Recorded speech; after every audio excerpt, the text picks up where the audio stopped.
এক জঙ্গলে বাস করত এক সিংহ আর এক হরিণ। তাদের মধ্যে ছিল গভীর বন্ধুত্ব। সিংহটির নাম ছিল ভানু আর হরিণের নাম ছিল চন্দন।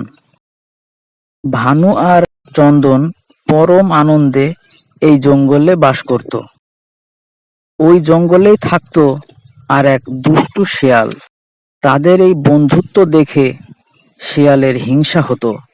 সে সবসময় চাইতো কিভাবে তাদের এই বন্ধুত্ব নষ্ট করা যায়। একদিন শিয়ালটি ভানুর কাছে গিয়ে বলল, তুমি কি জানো হরিণরা তোমার দুর্বলতার সুযোগ নেয়? তারা চায় তুমি শিকার করা ভুলে যাও, যাতে তারা নিরাপদে থাকতে পারে।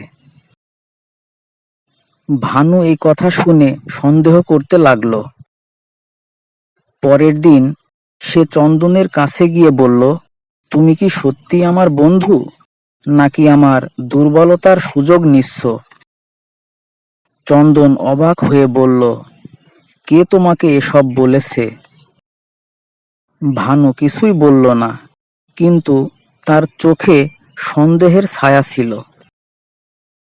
হতাশ হয়ে চন্দন চলে যাচ্ছিল, আর তখনই সে একদল শিকারীকে দেখতে পেল। সে ভয় না পেয়ে দ্রুত দৌড়ে গিয়ে ভানুকে বলল, পালাও, শিকারী আসছে তোমাকে ধরার জন্য।